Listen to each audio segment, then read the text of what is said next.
So guys, what is going on? Welcome back to the channel and welcome back to a new video. So in this one today, it's all the build up to Manchester United's second leg semi-final on Thursday against Athletic Club back at Old Trafford. Already have a commanding lead going into the game after beating them 3-0 last week in Bilbao. How fitting is that? And what a result that was. Unbelievable. I still cannot believe that happened, but Manchester United now have a very commanding lead going into the game and should be making this year's Europa League final unless a miracle happens. But it's not over yet. And do I trust these players to hold on to a 3-0 lead? I would bloody hope so, but if anyone could do it and let us down, it is these players. So we have to be careful. We have to take the game with caution, and we still can't underestimate them.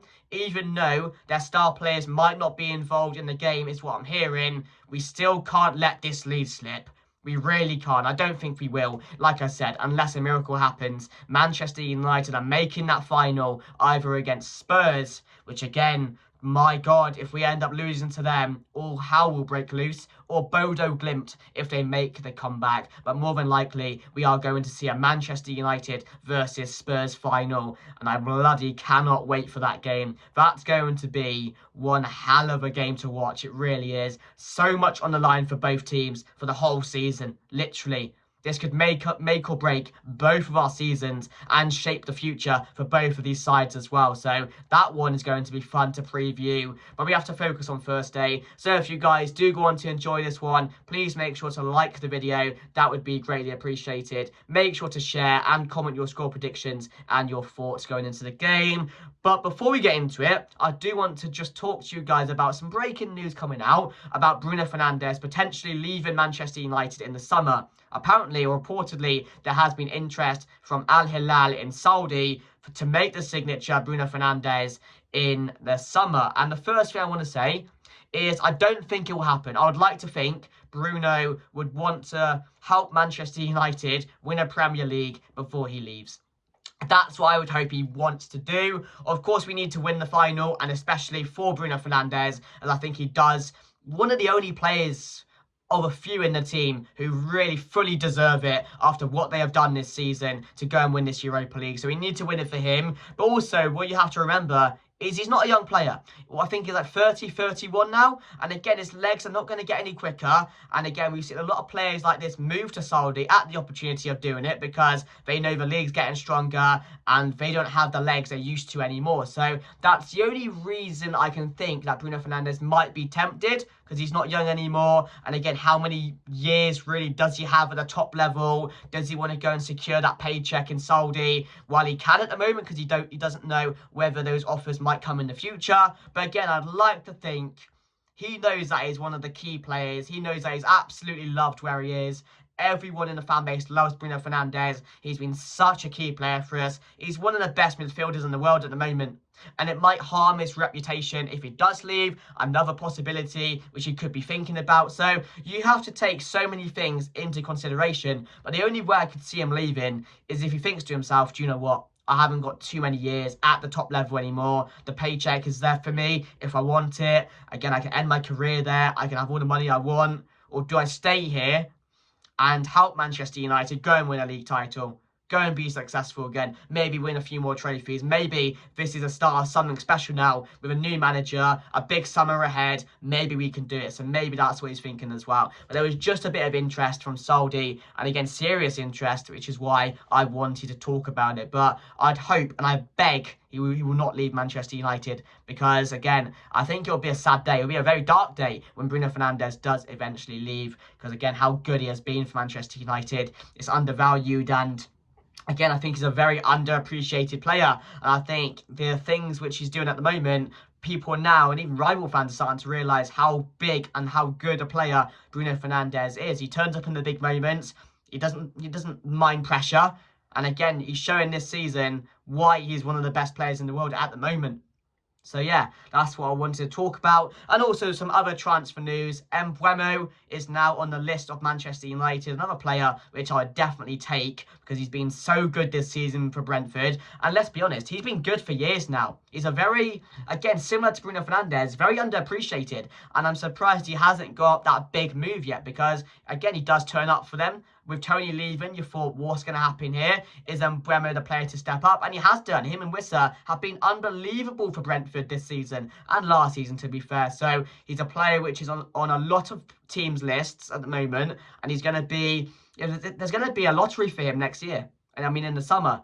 So many teams want him. Chelsea are interested, Arsenal are interested, United are interested, Spurs are interested. A lot of Premier League clubs are going to be in for him this summer. So, again, another player which is definitely going to get stronger with interest from Manchester United, and we'll have to see where this one takes us. But again, another player which I think could really do well in this system for Amorim, and a player which would definitely find the back of the net, something Manchester United are struggling with. Also, we know the interest with Matheus Cunha. That's going to be our strongest one at the moment, which I think is going to get done. So again, don't know how long we have to wait for that, but come the summer, I do think it'll be a fast process with Matheus Cunha, and he looks like the first signing for Manchester United once the transfer window opens. And also, another player we've been linked with is Ederson from Atalanta. He's been really good for them this season, and again, quite a few teams are interested in that midfielder as well. He does a lot on the pitch. He's a player which, throughout all the areas in the midfield, he can play, he can do a job for you. And again, he's a player which is going to be on a lot of teams' lists as well. So that's all the transfer news we have for you guys regarding Manchester United transfers at the moment. Some strong interest, and again, some exciting players which could hopefully be arriving at Manchester United come the summer. But let me know your thoughts down below on the Bruno situation. Would you take Mbeumo? Is he a player you want? Ederson as well from Atalanta, another star on the lookout for Manchester United. And again, we know what's going to happen. We're going to be linked with tons of players, and like we always do, some will happen, some won't. Some are just interest, some are talk, some are fake. So you have to be careful what you really believe, and just stick to the top sources releasing the news. So yeah, that's all the transfer news we got at the moment. But on to the game now. On to the game on Thursday. And like I said, the lead is a commanding lead. Manchester United have 3 goals on Athletic Club going back to Old Trafford. And I have heard that Inaki Williams isn't in training, I mean, and also Nico Williams is training on his own. And we both heard the Williams brothers might not be available, which again is even bigger for Manchester United, as those are their main threats. And those are the ones I'm scared of going into the game. They didn't do much in the first leg, but then they did have a red card, etc. But even before that, I don't think they were doing anything special. So I don't think that team is good enough to pull back a 3-0 lead. And especially the atmosphere at Old Trafford, we're going to be on top. But one thing we cannot do is underestimate them. And like I said, these players have been capable of losing these type of games before in the past. We saw the FA Cup game last season against what was that Championship team? Who were we against? I totally forgot who we were against, but we had like a 2 or 3-0 lead on them, and they nearly came back and won it towards the end. So these players cannot be fooled on Thursday. They got to turn up, be professional, be matured, literally do a similar performance to what we saw on Thursday. I think that's massive. I think even though we're at home, we have to make sure we play the game right. Like I said, in Bilbao, don't play the occasion, play your game. And that's what we have to do. In the Europa League, I've had nothing to complain about these players. Yes, some of their games have been cagey. The Lyon game, even last week's game, I couldn't believe what happened. And we're undefeated in Europe. I think that goes without saying at the moment, because the way we're playing and how we have been in Europe, we've been completely different to the league. I don't know what that is. Is it a pressure thing? I know the league's done. I don't really care about that. But the performances compared to the Premier League in the Europa League are staggering. We only turn up in this year's Europa League, it seems, and I don't know why that is, but I'm not complaining, because this is something we have to go and win this year. And facing Spurs in the final, who knows what's going to happen in this type of game. So it's going to be interesting. But yeah, the one thing I can say going into the game is just play our game and do not play the occasion. The fans are going to be there. If we get the first goal, it's over. If Manchester United score that first goal on Thursday, then we're in the final. We're in the final. I think we're in the final now. I know it's bold of me to say it, but come on, guys. Let's be honest. Unless a miracle happens, Bilbao are not getting back into this game, especially if they don't have their strongest stars playing on the pitch as well. So, I mean, yeah, just get the first goal. Calm things down a bit. We can go and win this game 2 or 3-0 again. It's a real possibility, and I hope we do. I really hope we do, because that would be a big statement going into the final. But yeah, I'm confident going into the game. I'm very confident. That 3-0 lead, like I said, is a big lead. We're in dreamland going into the game, and this is exactly what we could have asked for or wanted. going out of that first leg. Like I said, I would have taken 1-0 lead, 1-0 down even, I would have taken going into the game. But to be 3-0 up, it's unimaginable. It's crazy. It's unbelievable. I just cannot believe what Manchester United did last week, because I said these players are not capable of doing that. But for some reason, somehow they turned up and we looked like we played some really good football. And I've missed it all season, so I don't know where that's been. But yeah, I know they had a red card in that, but you can't argue. You have to go and finish these games, and I think we've done that on the night as well, which is even better. My team going into the game, I'm going to go with Onana. I think Luke Shaw will start this game with Dorgu on the right, when I have gone with Maguire, Mazraoui and Lenny Yoro. Maguire, De Ligt is back, but he did pick up a little injury and apparently was limping. Not as badly. It's nothing to be concerned about. I know he just came back from an injury as well, which is the most annoying thing. Amad Diallo is back as well. Does he start this game? Another question going into it. Will it be Amad or Garnacho taking that role in that forward line alongside Bruno? That's going to be an interesting one. Amad just came back from injury. Garnacho played the first leg, so maybe I think he's going to stick to a very similar team to what we saw from last week and not rush things for Amad Diallo. He's slowly starting to get minutes, which is really, really good. And again, having him back is only going to be a big advantage, especially if he can play in the final. How big will that be if Amad Diallo can be involved in that game against Spurs? That's going to be absolutely massive, and that could change the game. But I'm going to go with Casemiro and Agati in the midfield. I don't think that changes. They've been really good together recently, especially against Bilbao last week. And Agati recently has been putting in some phenomenal performances. And again, he's really starting to put in some shifts now, which is really good to see. So I have gone with those two. And then Bruno Fernandes.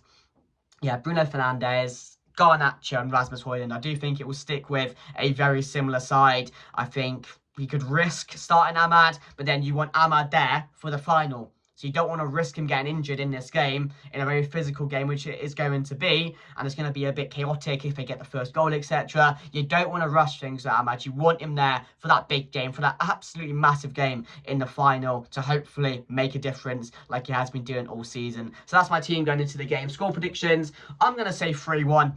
I think we'll go all out. I think we will start off really strong. I think we are going to get that first goal. They'll probably nick a goal from somewhere. They always do. And we're not the best at home of keeping clean sheets. So I do reckon they're scoring the night because they have to. They're going to show a lot of fight. They are going to come out fighting, which again, we have to go and expect that. And we have to be ready for that because that is going to happen. But I'm sure Manchester United can see out a 3-0 lead, because if we don't, all hell will break loose. And I tell you what, this might be the end of Amorim if that happens. As bold as I is to say, I do think it will be, because a Manchester United side cannot be conceding 3 goals or more at Old Trafford, having a 3-0 lead in what is going to be our biggest semi-final we've had in a long time. So, it'll be interesting, guys, to see what happens. But I'm calm going into it. I'm very calm going into it. I'm confident.